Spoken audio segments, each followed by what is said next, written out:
Good afternoon.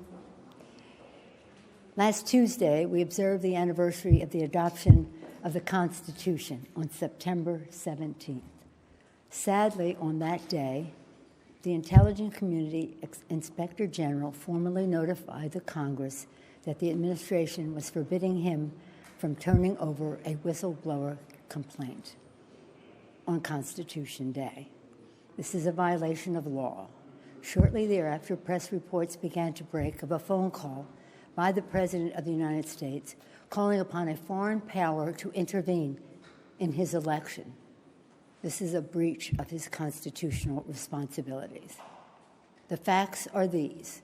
The Intelligence Community Inspector General, who was appointed by President Trump, determined that the complaint is both of urgent concern and credible.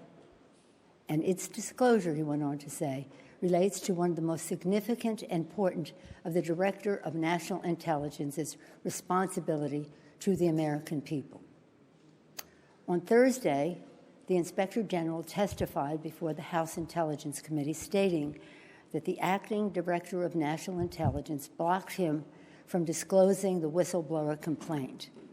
This is a violation of law. The law is unequivocal. The DNI staff, it says the DNI, Director of National Intelligence, shall provide Congress the full whistleblower complaint. For more than 25 years, I've served on the Intelligence Committee as a member, as the ranking member, as part of the Gang of Four, even before I was in the leadership. I was there when we created the Office of the Director of National Intelligence. That did not exist before 2004. I was there even earlier in the 90s when we wrote the whistleblower laws and continued to write them to improve them to ensure the security of our intelligence and the safety of our whistleblowers.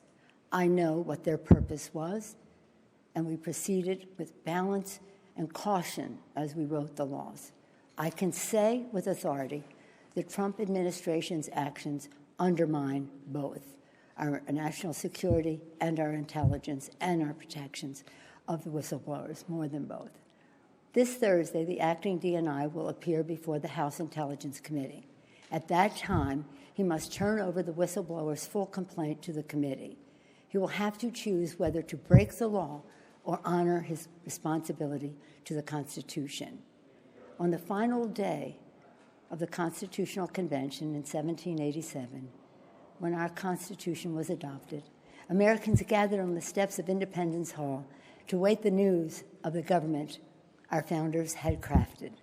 They asked Benjamin Franklin, "What do we have, a republic or a monarchy?" Franklin replied, "A republic if you can keep it." Our responsibility is to keep it.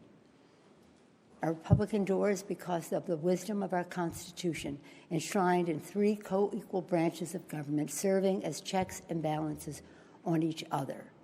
The actions taken to date by the President have seriously violated the Constitution, especially when the President says, Article 2 says I can do whatever I want.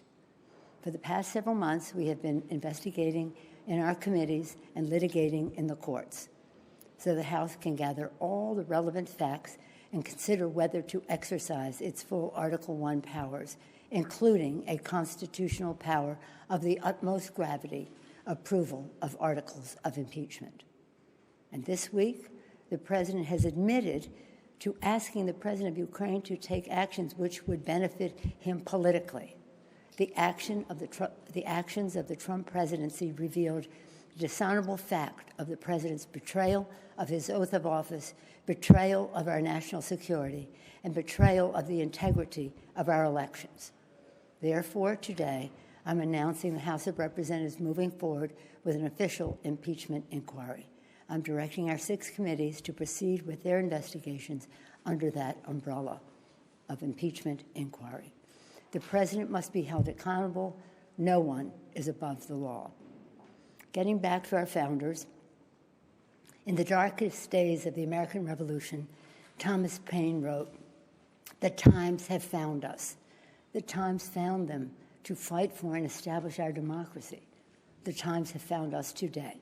not to place ourselves in the same category of greatness as our founders, but to place us in the urgency of protecting and defending our Constitution from all enemies, foreign and domestic.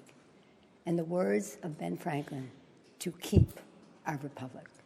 I thank our chairman, Chairman Nadler, Chairman Nadler of Judiciary, Chairman Schiff of Intelligence, Chairman Engel of Foreign Affairs, Chairman Cummings of Oversight, and Chairman Cummings I've been in touch with constantly. He's a master of so much, but including inspectors general and whistleblowers. Congresswoman Richie Neal of the Ways and Means Committee, Congresswoman Maxine Waters of the Foreign Financial Services Committee. And I commend all of our members, our colleagues, for their thoughtful approach to all of this, for their careful statements. God bless them, and God bless America. Thank you all. Madam Speaker, never before has the President been convicted by the Senate. What does this accomplish if the Senate doesn't convict?